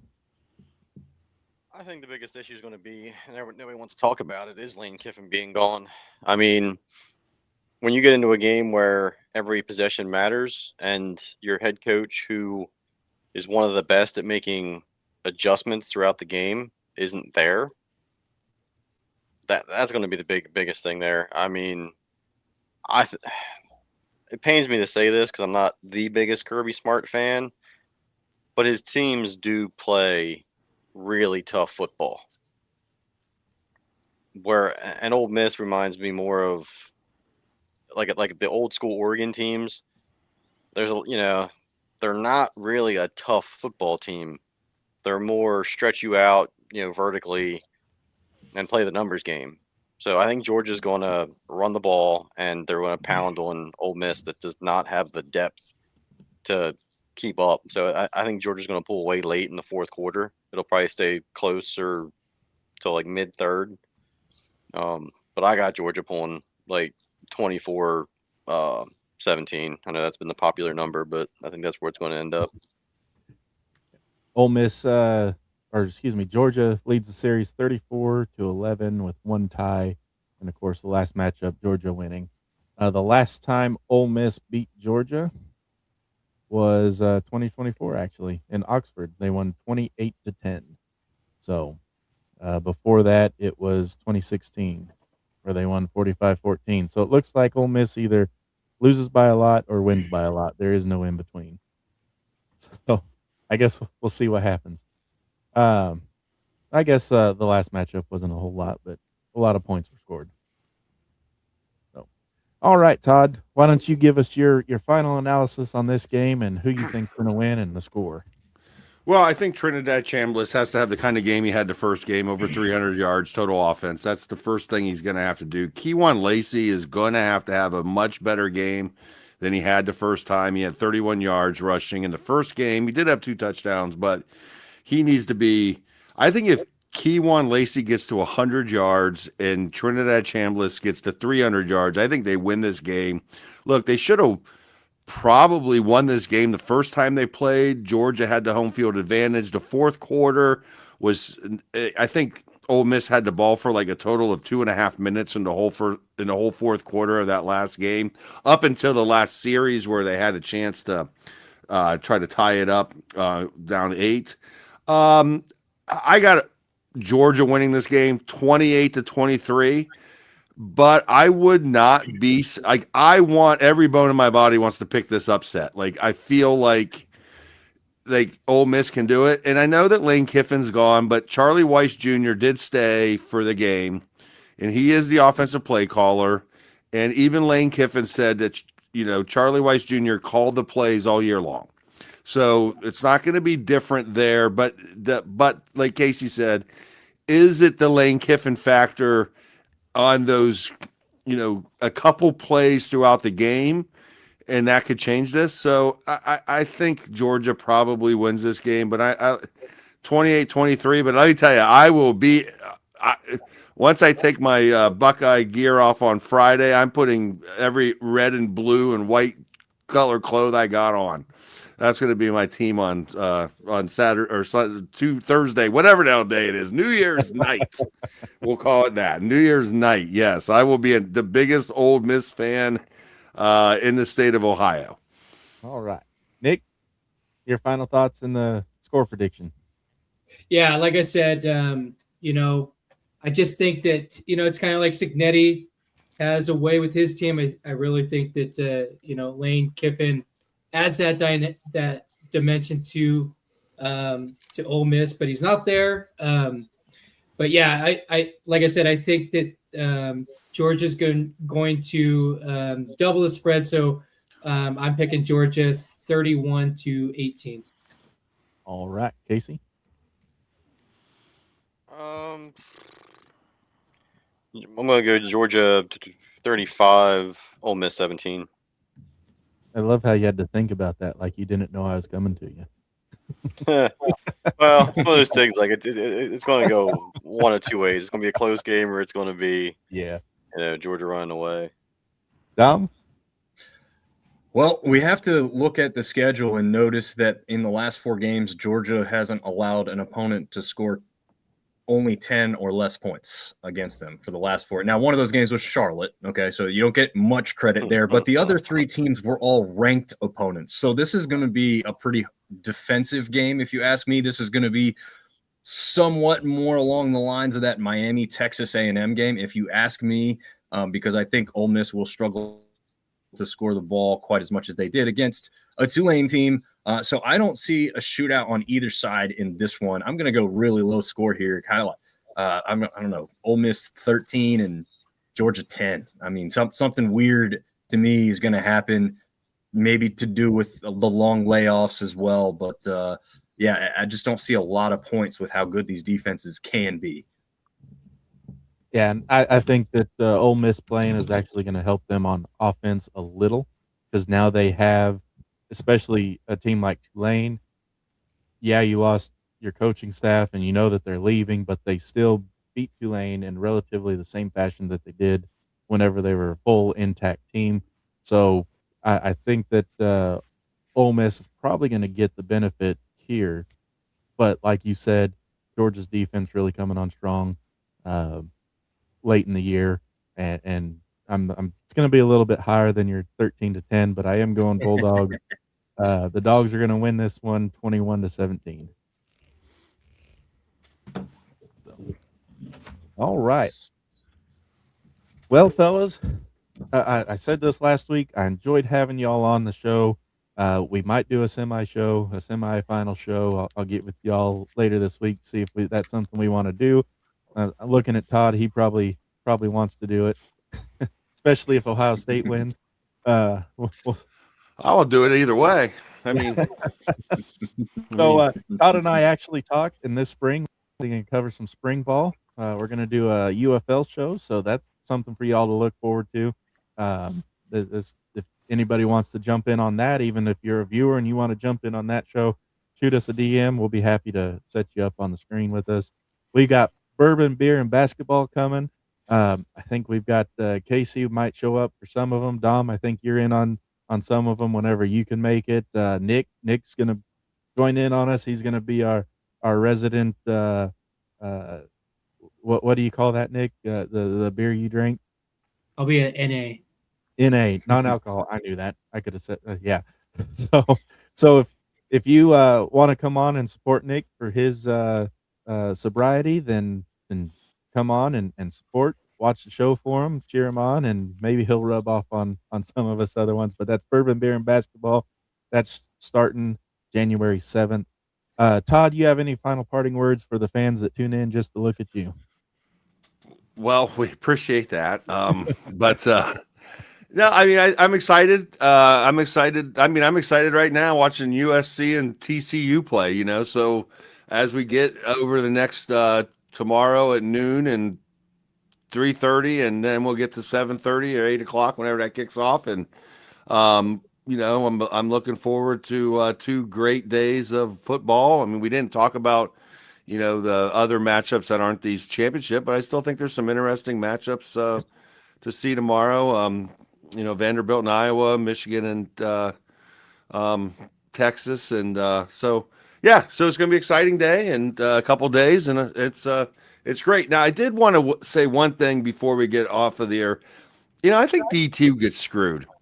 Poor Ferris State had to win their national championship while other games were going on against them. Division III gets their own night. FCS gets their own night. Division I gets their own night. We got to get D2 to get their own night so we can all watch these games, because no one got to see Ferris State, and they're a good football team, exciting to play, and obviously Trinidad Chambliss came from there. So we need D2 to get their own damn night to play this championship game. Can we all vote for that? I'm gonna make a Yay. pod pop off for next week. Nick, you have any final thoughts for your adoring fans?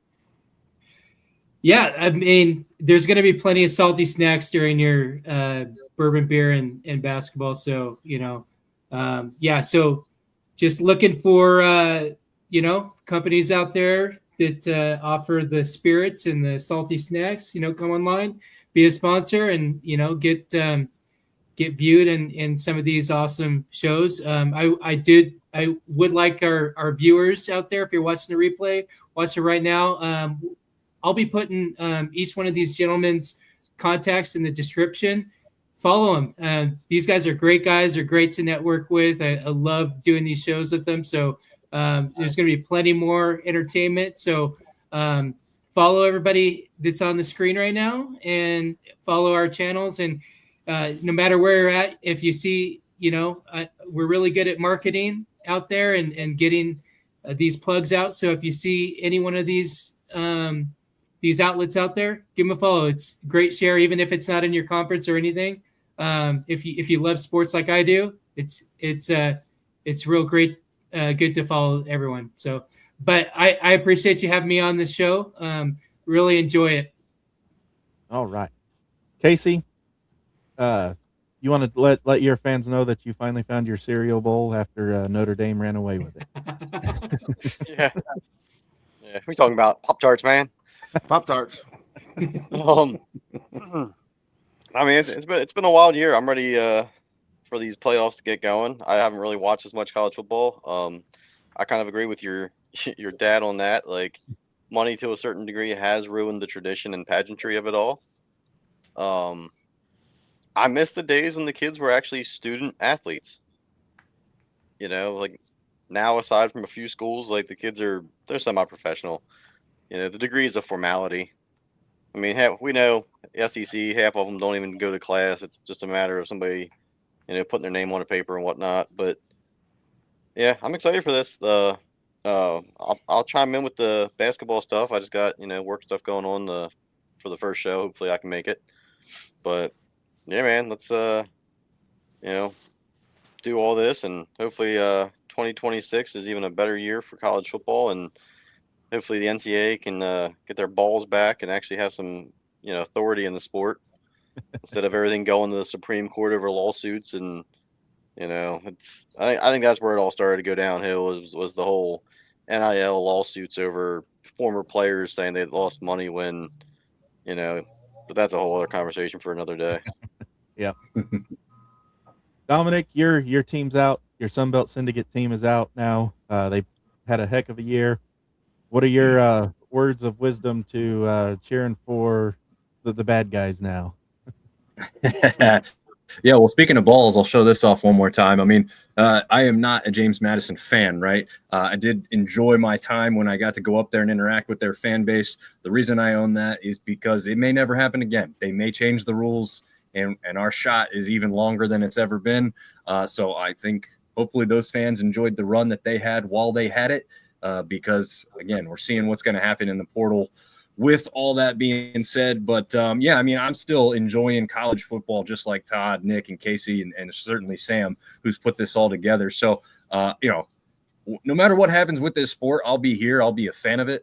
Are there some things that we would all like to be corrected and made a little bit more streamlined? Sure. But we all love the tenacity, the chemistry, the camaraderie that comes along with this sport. And for that reason, I don't think any of us are going anywhere. Yep. All right. Well, that wraps it up for this episode of the College Football Roundtable. We'll be back, I'm sure, for the semifinal preview and be able to talk a lot more of the different bowl games, probably, since we only have 2 games to cover. But like Nick said, follow all the socials. They're going to be in the credits whenever I end the stream here in a minute. My credit video is going to go through. Everybody's social media is on there except for, I think I got Mr. Wicks on there now. I have to look and see. If not, he'll have to get it to me so I can. But Nick, you have that thing, doallthethings.com. So if y'all doallthethings.com and follow everybody, like, share this, the replay out so that others can look at this and follow as well. Let's build a great community. And next year we'll come in a lot earlier in the season and stay a lot longer. So y'all, thank you very much for being on the show. Pop, you're watching inside. I know you are. Thank you for everything you do on the show. And until next time, y'all stay safe. Well, I'm glad the Arsenal is quieted down behind you. Yeah, me too. All right, guys.